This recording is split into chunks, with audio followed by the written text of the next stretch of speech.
નમસ્કાર દર્શક મિત્રો, આપ નિહાળી રહ્યા છો સાઈ ગ્રુપ મીડિયા હાઉસ દ્વારા સંચાલિત નવસારી લાઈવ અને ઝટપટ ન્યૂઝ. અને હાલ અમે આવી પહોંચ્યા છે ગેલખડી ખાતે. તમે જોશો એ પ્રમાણે કે આ ગેલખડીની નવસારી વિજલપુર નગરપાલિકા નગર પ્રાથમિક શિક્ષણ સમિતિ સંચાલિત મિશ્ર શાળા નંબર 8 છે, જેની સ્થાપના 1971માં થઈ છે. તમે જોઈ શકો છો વરસાદ બંધ થયા અને કલાકો પૂરા થઈ ગયા. 4 કલાકથી વરસાદ બંધ છે, તેમ છતાં પણ હાલ જે પાણીની સ્થિતિ છે શાળાની બહાર તેમજ શાળાની અંદર આપ જોઈ શકો છો. અને આ શાળાની પરિસ્થિતિને જોઈ જ્યારે કવરેજ કરવા માટે મીડિયા આવી રહ્યું છે એવા સમાચાર એમને મળતાની સાથે જ તાળાબંધી કરી દેવામાં આવી. તમે જોઈ શકો છો એ પ્રમાણે કે અત્યારે ગેટની ઉપર તાળા લાગી ચૂક્યા છે કે જેથી કરી કોઈ અંદર જઈ ન શકે. તમે જોશો તો બાળકી એક રમી રહી છે પાણીની અંદર. આ બાળકી જે ખરી પાણીની અંદર રમી રહી છે. તાળાબંધી કરવામાં આવી છે, છતાં પણ આપણે જોશું કે ભાઈ કઈ રીતે અંદર જઈ શકાય. તો આ ગેટ ખુલ્લો છે. ગેટમાંથી આપણે ધર્મિષ્ઠાબેન ઉમરગીરી મુખ્ય શિક્ષક છે, એમની સાથે વાત કરવાનો પ્રયાસ કરીશું. કારણ કે તમે જોશો એ પ્રમાણે કે શાળાની પરિસ્થિતિ છે, શાળાની અંદર પાણી કેવું ભરાયું છે આપ જોઈ શકો છો. અને એ માટે હવે સીધા આપણે જે પ્રિન્સિપલ છે, જેને મુખ્ય શિક્ષક કહેવામાં આવે છે, એમની સાથે વાતો કરીશું અને જાણીશું કે આ પરિસ્થિતિ કેટલા વખતથી છે. બેન, આ પાણી ભરાવાની પરિસ્થિતિ કેટલા વખતથી થાય છે? એવી કઈ હોસ્પિટલ છે જ્યાં કેન્સર માટે સર્જરીની સેવા હોય, કિમોથેરાપીની સારવાર હોય, રેડિયેશનની સારવાર હોય, પીટી સીટી સ્કેન હોય, કેન્સરની પેથોલોજી હોય, મેમોગ્રાફી હોય, એટલે કે બધું જ. હા, બધી જ સારવાર એક જ હોસ્પિટલમાં હોય. તે છે નવસારી નિરાલી કેન્સર હોસ્પિટલ. વિરામ બાદ આપનું હાર્દિક સ્વાગત છે. શાળાના પ્રિન્સિપલ કોઈ સત્તા નથી ધરાવતા કે જેથી કરીને મીડિયામાં પોતાનું ઉદ્બોધન કરી શકે. મીડિયા કર્મીઓને ઇન્ટરવ્યૂ નથી આપી શકતા, માટે કરી એમની પાસેથી આપણે જવાબદાર અધિકારી જે ખરા એ જવાબદાર અધિકારી એટલે કે રાજેશબેન ટંડેલ હાલ જે ખરા એ ઇન્ચાર્જમાં છે. રાજેશબેન ટંડેલને આપણે ફોન કર્યો છે, એમણે આપણો ફોન રિસીવ કર્યો છે. મેડમ, આપનું નવસારી લાઈવની અંદર હાર્દિક સ્વાગત છે. Thank you. મેમ, અમે મિશ્ર શાળા નંબર 8 જે ખરી ગેલખડી ખાતે ત્યાં હાલ આવ્યા છે અને ત્યાં વરસાદી પાણી ભરાવાની સમસ્યા છે બેન. અને પ્રિન્સિપલ મેડમની સાથે વાત કરતા એમણે જણાવ્યું કે એ ઇન્ટરવ્યૂ નહીં આપી શકે મીડિયામાં, માટે કરી આપને અમે કોલ કર્યો છે. આપે અમારો કોલ રિસીવ કર્યો એ બદલ આપનો ખૂબ ખૂબ આભાર બેન. બેન, હવે આજે પરિસ્થિતિ સર્જાઈ છે, વરસાદી પાણી ભરાય છે અને બાળકો હાલ પણ શાળાની અંદર અભ્યાસ કરી રહ્યા છે. વરસાદ બંધ થયાને 4 કલાકો થઈ ગયા, છતાં પણ અમે પણ પેન્ટ ઊંચું કરી અને શાળામાં પ્રવેશ કરી શક્યા છે. એ વિશે બેન કંઈ પગલાં લેવાશે ખરા? જી, સદર બાબત અમારે ગયા વર્ષથી ધ્યાનમાં છે અને રોડ જે થોડો ઊંચો થયો તેના કારણે પાણી અંદર આવી જાય છે. આપણે બ્લોક છે અને દરેક જ્યારે વરસાદ ના હોય અને ન હતો ત્યારે પણ આપણે એ વસ્તુનું ધ્યાન રાખ્યું છે કે ત્યાં કોઈ પણ એવી જગ્યા ના હોય કે જ્યાં બાળકનો પગ ફસાઈ જાય કે કંઈ પણ કોઈ એવી દુર્ઘટના થાય. હાલમાં પાણી છે અને જે નીકળવાના થોડા પ્રશ્નો ચાલી રહ્યા છે. સદર બાબતે અમે નગરપાલિકા જોડે પણ વાત કરી છે. અને બીજું એ કે સદર મકાન જે ખરું એ આપણે સર્વ શિક્ષા અભિયાનમાંથી મંજૂર થઈ ગયું છે. એ મંજૂર થઈ ગયો છે અને આચારસંહિતાને કારણે એનો વર્ક ઓર્ડર અપાયો નથી. સદર વર્ક ઓર્ડર છે એ સર્વ શિક્ષા અભિયાન ગાંધીનગરથી જ અપાય છે. એટલે જેવો એ ત્યાંથી ઓર્ડર અપાશે અને અમને આ મકાન તોડવાનો અને વિદ્યાર્થીઓને બીજે ખસેડવાનો પ્રશ્ન જે થશે એ ગઈકાલે અમે માહિતી આપી છે કે એમને અમે ક્યાં ખસેડવાના છે. તો જેવો એ અમને લેટર મળે એવો અહીંથી તો અમે વિદ્યાર્થીઓને ખસેડીશું અને બને એમ જલ્દી આ નવું મકાન થઈ જાય અને જે આ પ્રશ્ન છે એ પ્રશ્ન પૂર્ણ થાય એ માટેના અમારા સતત પ્રયાસો ચાલુ છે. ચોક્કસથી બેન, આપ ખૂબ જ જહેમત ઉઠાવી રહ્યા છો. આપે જે માહિતી આપી એ બદલ આપનો ખૂબ ખૂબ આભાર. પણ બેન, ત્યાં સુધી પાણીનો જળભરાવો રહે છે અને એ દરમિયાન માની લો કે આપે કહ્યું એ મુજબ પગ ના પડે, કોઈ ફસાઈ નહીં જાય, કોઈ ખાડામાં નહીં પડે, પણ મચ્છરો અને ગંદકીનો જે ઉપદ્રવ થાય એના કારણે બાળક માંદું પડે, એના માટે બેન શું કાર્યવાહી કરશો? આપણી છે ને એક કમિટી પણ ચાલે છે જે ફક્ત જે આપણી સંસ્થાઓ છે 14 સંસ્થાઓ અને બીજી એક આપણી નોન ગ્રાન્ટેડ એટલે ટોટલ 15 સંસ્થાઓ માટે સ્વચ્છતાની એક અમારી આખી કમિટી છે. તો જ્યાં પણ આવું કંઈક હોય છે તો તરત જ અમે એમને જાણ કરીએ છીએ. એટલે એ સાફ સફાઈથી માંડીને દવાઓ છાંટવાનું એ બંને કરે છે. એટલે આ દવાઓ નો છંટકાવ છે એ આ પાણી ઓછું થાય અને સાફ સફાઈ કરીને અમે છાંટી દઈશું.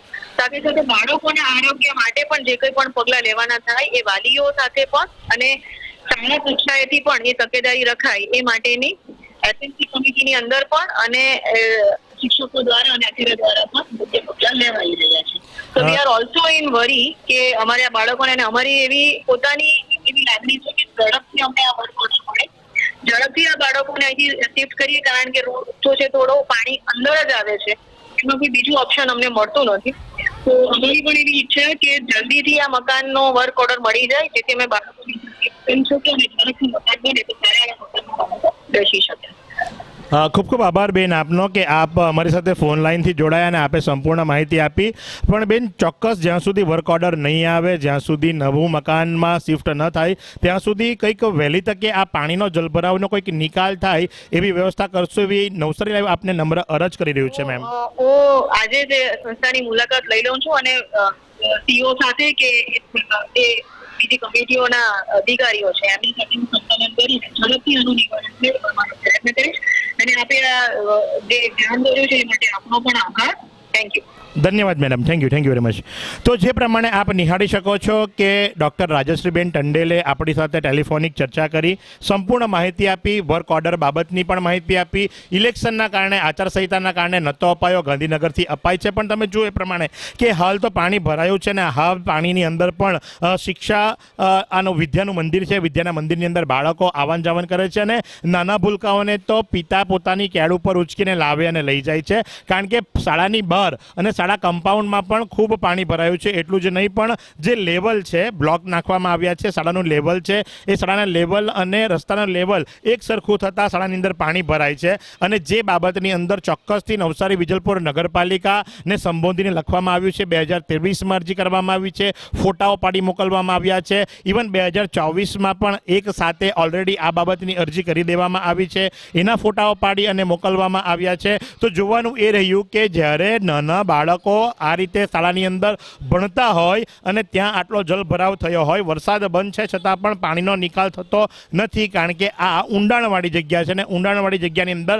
પાણીનો જલભરાવ રહે છે. જ્યાં સુધી તડકો નહીં પડે ત્યાં સુધી પાણી વહેલું સુકાય તેવું પણ લાગતું નથી. તો શાળા કમ્પાઉન્ડ અને શાળા કમ્પાઉન્ડની બહાર બંને બાજુએ પાણી ભરાયા છે અને આ પાણીનો યોગ્ય તાત્કાલિક નિકાલ થવો જરૂરી છે, કારણ કે જો આ નિકાલ નહીં થાય તો બાળકોના આરોગ્ય સાથે પણ ચેડા થાય, એમાં મોટી વાત નથી. હવે વાત છે કે કેટલાથી કેટલા ધોરણ સુધીનો અભ્યાસક્રમ ચાલે છે અને કેટલા વિદ્યાર્થીઓ છે, એ માહિતી પણ મેળવીશું, જેથી કરીને ખ્યાલ આવે કે એક બે વિદ્યાર્થી નહીં પણ શાળાની અંદર ભણતા તમામ વિદ્યાર્થીઓ માટેની વાતચીત ચાલી રહી છે.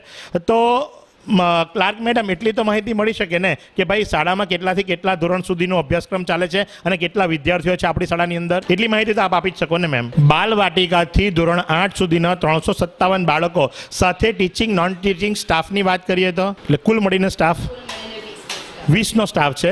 20 શિક્ષકો અને સહાયકો મધ્યાહન ભોજનને પણ એની અંદર આવરી લેવામાં આવે. તો બાલવાટિકાથી લઈને 8મા ધોરણ સુધીના વિદ્યાર્થીઓ 357 આની અંદર અભ્યાસ કરે છે. અને આ પરિસ્થિતિ છે, તમે જુઓ એ પ્રમાણે કે આની અંદરથી તમારું રોજ બાળક એક વખત આવે, એક વખત જાય, 2 વખત થતું હોય તો તમે વિચારી શકો છો કે આ કેવી પરિસ્થિતિ છે. તો સાથે વાલીઓની સાથે પણ વાત કરવાનો પ્રયાસ કરીશું અને જાણીશું કે ભાઈ એ શું પ્રતિક્રિયા આપી રહ્યા છે. તમે જુઓ એ પ્રમાણે કે ભાઈ બાળકોની સાથે વાલીઓ પણ જે લેવા માટે આવે છે, એમણે પણ પોતાના વસ્ત્રો જે ખરા ઊંચા કરીને જવું પડે છે. બેન, શું નામ છે આપનું? હેમા. આપની દીકરી છે? હા. કેટલામાં ભણે છે? 5મું. આ દર વખતે જ આવી હાલત હોય? હા, એવું છે.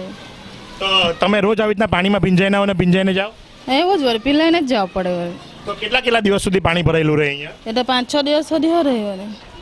તમે જો એ મુજબ કે 5-6 દિવસ સુધી પણ પાણી ભરાયેલું રહે છે અને આ જ પરિસ્થિતિની અંદરથી આવું જવું પડે છે. તમે જુઓ છો એ પ્રમાણે કે બાળકો આ રીતે પાણીમાંથી ભીંજાઈને આવે છે અને જાય છે. અને આ સમસ્યા છે ગેલખડીની અંદર જે મિશ્ર શાળા નંબર 8 છે ત્યાંની. અને ત્યાં તમે જોશો તો ગેટની અંદર તો ખરું જ, પણ ગેટની બહાર પણ આટલું બધું પાણી છે. અને આ વરસાદ બંધ છે પછી તો તમે વિચાર કરી શકો છો કે ધોધમાર વરસાદ વરસતો હોય તો ધોધમાર વરસાદની અંદર અહીંયા કેટલું પાણી ભરાતું હશે એ પણ આપ કલ્પના કરી શકો છો. કારણ કે આ પરિસ્થિતિ છે શાળાની અને આ શાળાની અંદર 357 બાળકોની સાથે 20 શિક્ષકો, વિદ્યા સહાયકો, મધ્યાહન ભોજનનો સ્ટાફ, આમ કરીને આ 377 લોકો આ જ શાળાની અંદર રોજ આવન જાવન કરે છે અને આ જ પાણીમાંથી એમણે આવું જવું પડે છે. તો આ જ પ્રમાણે નિડર અને નિષ્પક્ષપણે તમારા સુધી તટસ્થ વાતો પહોંચાડવા માટે કટિબદ્ધ એકમાત્ર આપની ચેનલ એટલે કે Navsari live. Camera person Sahil રાજપૂતની સાથે હું મહેશ ભટ્ટ.